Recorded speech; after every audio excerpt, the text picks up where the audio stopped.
নমস্কার বন্ধুরা, আমি সহেলি। অলৌকিক জোনের আসরে তোমাদের আরও একবার স্বাগত জানাচ্ছি। আশা করি তোমরা ভালো আছো। আর আমাদের যদি ঘটনা পাঠাতে চাও তোমরা, অবশ্যই হতে হবে সত্যি ঘটনা। পাঠিয়ে দাও অলৌকিক জোন 310@gmail.com অথবা আমাদের ফেসবুক পেজে ফলো করে পেজেও ঘটনা পাঠিয়ে দিতে পারো। আজ ঘটনা পাঠিয়েছেন মানুষ, লিখছেন সহেলিদি। আমার নাম মানুষ, আমি এখন ইন্দোরে থাকি, কিন্তু আমার আসল বাড়ি পানাগড়, দুর্গাপুর। প্রথমেই বলতে চাই, তোমার কণ্ঠে পাঠ করা প্রত্যেকটা ঘটনা মন দিয়ে শুনি। এটা আমার একটা অভ্যাস হয়ে গেছে। রাতে ঘুমোতে যাওয়ার আগে তোমার চ্যানেল না শুনলে আমার ঘুম আসে না। আমি নর্মালি ভূত প্রেত খুব বিশ্বাস করি না, নিজেকে অনেক স্ট্রং মাইন্ডেড বলেই আমি মনে করি। কিন্তু জীবনে এমন কিছু ঘটনা হয়ে যায়, সায়েন্স দিয়ে এক্সপ্লেন করা যায় না। আজ আমি আমার জীবনের একটা অদ্ভুত এক্সপিরিয়েন্স তোমার সাথে শেয়ার করতে চাই। এটা 2017 সালের ঘটনা। তখন আমি পানাগড়ে আমার বাড়িতেই থাকতাম। আমাদের বাড়িটা ছিল শান্ত জায়গায়, আর আমার রুম ছিল দোতলায়, বাড়ির একদম শেষের দিকে। রুমটা বড় আর খুব নিরিবিলি। আমি ইউজুয়ালি একাই ঘুমোতাম। দিনটা ছিল বৃষ্টির পরের দিন। সারা দিন একটা অদ্ভুত গরম গুমোট আবহাওয়া। রাতে খাওয়া দাওয়া শেষ করে আমি মোবাইল নিয়ে বসেছিলাম। তখন হরর ভিডিও দেখার নেশা ছিল আমার। প্রায় রাতেই 1টার মতো বাজে, কিন্তু কোনো কারণে আমার ঘুম আসছিল না সেদিনকে। হঠাৎ করে আমি ফিল করলাম রুমের পরিবেশটা আস্তে আস্তে বদলে যাচ্ছে। প্রথমে ভাবলাম হয়তো আমার মনের ভুল, কিন্তু কিছুক্ষণ পর বুঝলাম কিছু একটা ডেফিনেটলি হচ্ছে। সবচেয়ে ভয়ঙ্কর ব্যাপার হলো, আমাদের বাড়িতে ওই সময় কেউ মাছ রান্না করেনি। কিচেন নিচে ছিল আর সবাই ঘুমিয়েছিল। গন্ধটা পুরো বাড়িতে ছড়িয়ে যাচ্ছিল। আমি মোবাইলে ফ্ল্যাশ লাইটটা অন করে চতুর্দিকে একবার দেখলাম, তেমন কিছু আমি দেখতে পেলাম না। আমার মুখ ধরফর করছিল। আমি নিজেকে বোঝাতে চেষ্টা করলাম যে এটা হয়তো আমার মনের ভুল, কিন্তু তারপর যে ঘটনাটা ঘটলো সেটা আমি আজ অবধি ভুলতে পারিনি। আমি স্পষ্টভাবে শুনলাম আমার রুমের বাইরে করিডোরে কেউ আস্তে আস্তে হেঁটে বেড়াচ্ছে। চটি ঘষার মতো আওয়াজ, ছ্যাপ ছ্যাপ ছ্যাপ। আমি দরজা খোলার সাহস পাইনি। প্রায় 5 মিনিট মতো আওয়াজটা চলতে থাকলো, তারপর একদম চুপ। আমি মনে মনে হনুমান চালিসা পাঠ করতে লাগলাম। হাত পা ঠান্ডা হয়ে গেছে আমার। তখন হঠাৎ করে ওই মাছের গন্ধটা আরও বেশি তীব্র হয়ে গেল। মনে হচ্ছে যেন আমার বিছানার পাশে বসেই কেউ দাঁড়িয়ে মাছ রান্না করছে বা মাছ খাচ্ছে, এরকম একটা ব্যাপার। কতক্ষণ এভাবে ছিলাম আমি জানি না, হয়তো 10 মিনিটের বেশি হবে। তারপর এক সময় সব কিছু নর্মাল হলো। গন্ধটাও নেই, আওয়াজ নেই, হাওয়া নর্মাল। পরের দিন সকালে আমি মাকে সব কিছু খুলে বলি। মা প্রথমে বিশ্বাস করতে চায়নি, কিন্তু আমার মুখ দেখেই বুঝতে পেরেছিল আমি খুব ভয় পেয়েছি। তারপর মা রুমটা পরিষ্কার করে গঙ্গা জল ছিটিয়ে পুজো টুজো করেছিল। মা শুধু একটা কথা বলেছিল, সবসময় সব কিছুর ব্যাখ্যা খুঁজে পাওয়া যায় না। আশ্চর্যের ব্যাপার, সেই দিনের সেই পরিবেশটা অন্য দিনের গরমের যে পরিবেশ, একটা গুমোট, তার থেকে আলাদা ছিল। তার ব্যাখ্যাটা আমি নিজেও আজ অবধি পাইনি।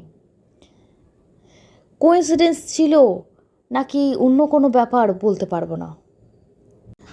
আজকে দ্বিতীয় ঘটনা যার পাঠ করতে চলেছি, তিনি একজন মধ্যবয়স্কা ভদ্রমহিলা বলা যায়। এভাবে কেন বলছি, কারণ তিনি নাম প্রকাশে অনিচ্ছুক। তার নাম প্রকাশে অনিচ্ছুক হবার কারণটা হলো, তার স্বামী নাকি এই ভৌতিক অলৌকিক বিষয়টা একদম পছন্দ করেন না। তাই জন্য উনি পারিবারিক সমস্যা আছে। যাই হোক, আমরা ঘটনায় চলে যাই। উনি লিখছেন, ঘটনাটি আমার পরিচিত মিতালি তার মুখে শোনা। অনেক বছর আগের কথা। তখন তারা একটা পুরনো ফ্ল্যাট বাড়িতে ভাড়া থাকতো। বাড়িটা খুব বড় কিছু নয়, কিন্তু একসময় ভালো বাড়ি বোঝা যেত। চওড়া সিঁড়ি, মোটা লোহার রেলিং আর প্রতিটা ফ্ল্যাটে সেই পুরনো ধরনের কলিং বেলের ব্যবস্থা। ওদের ঠিক ওপরের ফ্ল্যাটে থাকতেন এক ভদ্রমহিলা। স্বামী বাইরে চাকরি করতেন। বাড়িতে ছিল উনি, 2.5 বছরের ছোট্ট মেয়ে, বৃদ্ধা শাশুড়ি, বহুদিন ধরেই শাশুড়ি শয্যাশায়ী। দুই পরিবারের মধ্যে খুব ভাব ছিল। সেদিন দুপুরে হঠাৎ ছোট্ট মেয়েটার প্রচণ্ড পেট ব্যথা শুরু হয়। কাঁদতে কাঁদতে একেবারে ছটফট ছটফট করছে। ভদ্রমহিলা নিচে নেমে মিতালিকে বলে গেলেন, আমি মোড়ের মাথায় ডাক্তারখানায় যাচ্ছি, ওষুধ নিয়ে এক্ষুনি ফিরব। মাকে ওষুধ খাইয়ে দিয়ে এসেছি, আর সকাল থেকে কেমন যেন ঘুমোচ্ছেন, ডাকলেও সাড়া দিচ্ছেন না, তবে দেখে এলাম ঠিকই আছেন। তারপর একটু থেমে বললেন, তবু যদি কোনো রকম শব্দ টব্দ পাও একটু গিয়ে দেখো তো। এই বলে মেয়েকে কোলে নিয়ে তাড়াতাড়ি বেরিয়ে গেলেন। মিতালিও নিজের কাজে ব্যস্ত হয়ে পড়েছিল। সেই সময় তাদের বাড়িতে একজন অতিথি এসেছিলেন। বসেছিলেন নিচের ঘরে, গল্পগুজব চলছিল। হঠাৎ উপরের ফ্ল্যাট থেকে ট্রিং ট্রিং করে কলিং বেলের শব্দ হলো। ওই ফ্ল্যাটগুলোর একটা অদ্ভুত ব্যবস্থা ছিল। বাইরের কেউ এলে যেমন বেল বাজাতে পারত, তেমনি ভেতর থেকেও পাশের ঘরে ডাকতে বেল বাজানো যেত। সে শব্দটা একটু আলাদা রকম হতো।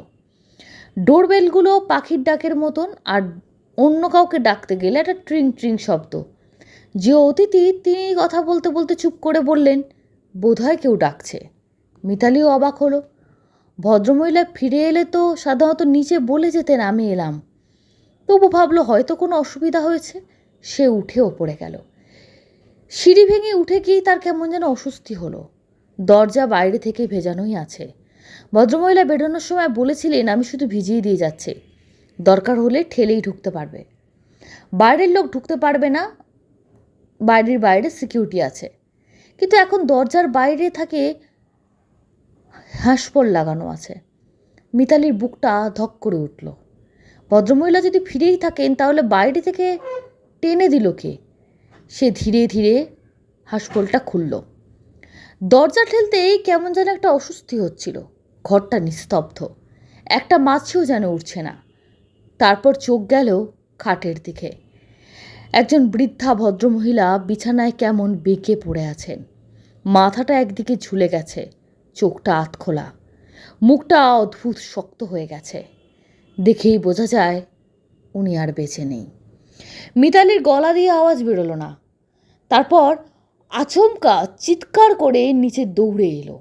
নিচের ফ্ল্যাট থেকে সবাই ছুটে উঠল। কেউ জল দিল, কেউ ডাক্তার ডাকলো, কেউ ভদ্রমহিলার বৌমাকে খবর দিতে লোক পাঠালো।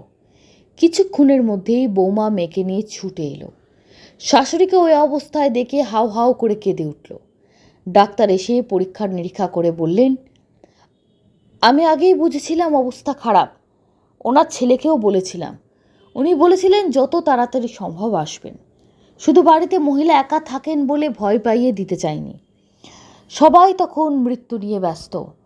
কিন্তু ভদ্রমহিলার শুধু একটাই কথা বারবার বলছেন, কিন্তু ভিতর থেকে বেলটা বাজালো কে? ঘরে তখন সবাই চুপ, কারণ প্রশ্নটা সত্যি অদ্ভুত। বৃদ্ধা বিছানা থেকে উঠতেই পারতেন না। বাইরে থেকে দরজার হ্যাঁসপোল বলছেন, কেউ হয়তো বলবেন হুড়কো, অনেকে অনেকভাবে বলেন, সেটা লাগানো ছিল, বা ছিটকিনি বলাটা ভালো হবে। তাহলে ভেতর থেকে কলিং বেল বাজালোটা কে? আর শুধু মিতালি না, তার ঘরে থাকা অতিথিও সেই বেলের শব্দ শুনেছিলেন। একবার নয়, দুবার নয়, তিনবার। পরে অনেক আলোচনা হয়েছে। কেউ বলেছে হয়তো শরীরের শেষ শক্তিটুকু দিয়ে বৃদ্ধা নিজেই বেল টিপেছেন। কেউ বলছে মনের ভুল। কিন্তু যারা সেই বাড়িতে থাকতো তারা জানতো ওই বেলটা টিপতে গেলে বিছানা থেকে নেমে পাশের দেওয়াল পর্যন্ত যেতে হয়, যা ওই অবস্থায় ওনার পক্ষে যাওয়া ছিল অসম্ভব। আর যদি তাও উনি করতেন, মৃত্যুর আগে অনেক সময় শক্তি এসে যায় শরীরে, তাহলে তো ওনার মাটিতে পড়েই মারা যাবার কথা। খাটে গিয়ে ওই অবস্থায় কোনো মিল নেই। মিতালি বলেছিল সেই ঘটনার পর বহুদিন পর্যন্ত দুপুরবেলা ফ্ল্যাটের সামনে দিয়ে ছাদে উঠতে গেলে তার যেন কেমন লাগতো, বিশেষ করে নির্জন দুপুরে। নাম প্রকাশে অনিচ্ছুক, আবারও বলছি, ওনার স্বামী পছন্দ করেন না। এই ব্যাপারটা একটু আমার অদ্ভুত লাগলো। অনেকেই অনেক রকম সমস্যায় নাম প্রকাশ করেন না, কিন্তু উনি ডাইরেক্ট লিখলেন যে আমার স্বামী অপছন্দ করেন বলে আমি নামটা বলতে পারলাম না। যাই হোক ম্যাডাম, আপনার ঘটনাটা সত্যি একদম অন্যরকম, খুবই অদ্ভুত। আর ধন্যবাদ আমাদের সঙ্গে পরিবারের অনিচ্ছা সত্ত্বেও শেয়ার করেছেন, তার জন্য অসংখ্য ধন্যবাদ। সঙ্গে থাকবেন এভাবেই। আজকে তৃতীয় তথা শেষ ঘটনা শেয়ার করেছেন রত্না চক্রবর্তী। তিনি লিখেছেন, ঘটনাটি আমার নিজের চোখে দেখা, তাই আজও ভুলতে পারিনি। আমি নিজে অন্য গুরু পরম্পরার মানুষ। ছোটবেলা থেকে আমাদের বাড়িতে সাধু সন্তদের প্রতি ভক্তি ছিল।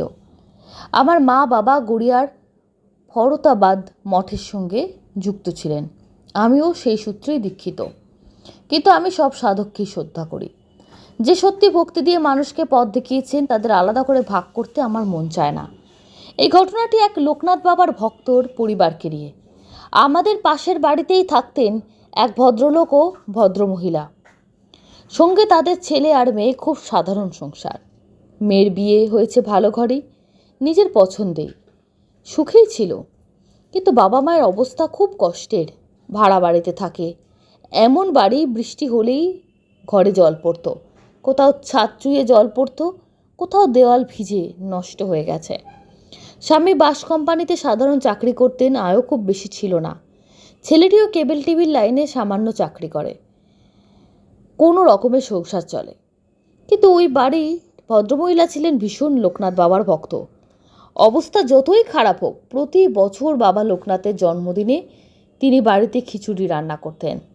মাখন, ফল আর যা যা বাবা ভালোবাসেন সেই সব দিয়ে যত্ন করে ভোগ দিতেন। তারপর আশেপাশের সবাইকে ডাকতেন। আমিও বহুবার গিয়েছি। খুব আন্তরিক মানুষ ছিলেন। তার ভক্তিটা ছিল একেবারে সহজ সরল, কোনো বড় আয়োজন নয়, কিন্তু মন থেকে ডাকতেন।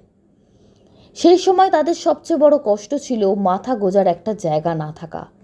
এক বাড়ি থেকে আর এক বাড়ি, কখনো ভাড়া বাড়ল, কখনো বা বাড়িওয়ালার সমস্যা, কোথাও বা অন্য অসুবিধা। প্রতিবার ঘর পাল্টানো মানে খরচা, কষ্ট আর ঝামেলা তো আছেই। বাবা একটা ছোট্ট নিজের ঠাঁই করে দাও, টিনের চাল হলেও হবে, শুধু যেন বাড়ি ভাড়া দিতে না হয়, আর এই কষ্ট যেন দূর হয়। কারণ তার ভয় ছিল অন্য জায়গায়। স্বামীর বয়স বাড়ছে, যদি কোনোদিন চাকরিটা চলে যায় তখন কোথায় যাবে, এই দুশ্চিন্তা নিয়েই দিন কাটছিল। এর মধ্যে একদিন ছেলেটির চাকরি বদল হলো। মাইনে বেশি কিছু না, কিন্তু আগের চেয়ে একটু ভালো। সবচেয়ে বড় কথা, সেখানে চিকিৎসার সুবিধা ছিল। বৃদ্ধ মা বাবার চিকিৎসা নিয়ে অত্যন্ত চিন্তা কিছুটা কমল। ছেলেটি মন দিয়ে কাজ করত, অফিসের লোকও তাকে বিশ্বাস করত। ক্রমে ক্রমে এমন অবস্থা হলো যে প্রয়োজনে তাকে কিছু ঋণও দেওয়া যেতে পারে, এই ভরসাও তৈরি হলো। ভদ্রমহিলা তখন আরও বেশি করে বলতেন, বাবা লোকনাথ একটু পথ খুলে দিচ্ছেন, এবার বোধহয় কিছু ব্যবস্থা হবে। কিছুদিন পর হঠাৎ একদিন একটা ফ্ল্যাটের খবর এলো, নতুন তৈরি বাড়ি, তবে নিচতলার অংশটা পুরোপুরি নিয়ম মাফিক নয়। ব্যাংকের লোন পাওয়া সহজ হবে না, দামও খুব কম। জায়গাটা এত ভালো ছিল যে শুনলে বিশ্বাস হয় না। আজকের দিনে সেই এলাকায় 8-9 লাখ টাকায় ফ্ল্যাট পাওয়া অসম্ভব, কিন্তু সত্যি সেই দামে তারা পেয়ে গেলেন। সমস্যা একটাই, টাকা কোথায়? গয়নাগাটি যা ছিল তাতে 1 লাখের বেশি তো উঠবে না। তবু আশ্চর্যভাবে অফিস থেকে লোনের ব্যবস্থা হলো, কিছু ঋণ মিলল, আবার ধারও হলো। ধীরে ধীরে সব যেন জুড়ে যেতে লাগলো। শেষ পর্যন্ত ফ্ল্যাটটি সত্যি তাদের হয়ে গেল। আমি নিজে সেই বাড়ির গৃহপ্রবেশে গেছিলাম, আজও মনে আছে কি আনন্দ ওদের চোখে মুখে। বড় কিছু না, ছোট্ট কিন্তু নিজের ঘর। ছোট ঘর, ছোট ডাইনিং, রান্নাঘর, পরে নিজেরাই কাঠের পার্টিশন করে একটু গুছিয়ে নিয়েছিল। কিন্তু সেই বাড়িটা যেন ওদের কাছে রাজপ্রাসাদের থেকে অনেক বড়, কারণ নিজের বাড়ি। সেই বছর 19শে জ্যৈষ্ঠে বাবা লোকনাথের জন্মদিনে তারা আগের মতোই সবাইকে ডাকলেন। ছাদের ওপর নিরামিষ খাওয়ার ব্যবস্থা করেছিলেন। সামান্য আয়োজন, কিন্তু অগাধ আনন্দ ছিল। আমি দাঁড়িয়ে দাঁড়িয়ে ভাবছিলাম, এই মানুষগুলোকে দেখলে কেউ বিশ্বাসই করবে না এরা কোনোদিন নিজের এরকম ফ্ল্যাট কিনতে পারবে। না কোনো বড় উত্তরাধিকার, না কোনো হঠাৎ করে লটারি পাওয়া, শুধু ধীরে ধীরে কষ্টের ভেতর দিয়ে গিয়ে একটা যেন দরজা খুলে গেছে। আজ তারা আরও ভালো আছেন, তার ছেলের আরও ভালো চাকরি হয়েছে, পরে নাকি আরও একটি ছোট ফ্ল্যাট কিনেছে। পুরনো ফ্ল্যাটটা পুরো বাবা মাকে দিয়ে দিয়েছে। এখন ঘর গুছিয়ে খাট আলমারি নিয়ে তারা বেশ শান্তিতেই আছে। অনেকে তো হয়তো বলবেন এটা তো পরিশ্রম, সময় আর ভাগ্যফল। হতে পারে, কিন্তু যার কাছে যার বিশ্বাস, যারা জীবনটাকে এত কাছ থেকে দেখেছে, যাদের এত কষ্ট, ওই বাড়ির মানুষ দুহাত জোর করে শুধু রাখতো, বাবা লোকনাথ ব্যবস্থা করো। বাবা লোকনাথ কাউকে একদিন সব দেন না, কিন্তু হাত ধরে একটু একটু করে পথ দেখিয়ে দেন। ভক্তরা বলেন যে সত্যি যে বিশ্বাস করে ডাকে, জীবনের সমস্যার সমাধান বাবা দাঁড়িয়ে থেকে করে দেন। তারপরে ওই যে একই কথা, বিশ্বাসে মিলায় বস্তু তর্কে বহুদূর। কেউ যদি বিশ্বাস করতে না পারে, তার কাছে কিচ্ছু না, তার কাছে ভুয়ো গল্প, মনের ভুল, আরও নানান কথা। কিন্তু যে বিশ্বাস করে, যে জানে যে এমন হওয়া সম্ভব, তার কাছে সবই সম্ভব।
সরাসরি চলে যাচ্ছি কমেন্ট বক্স সেকশনে।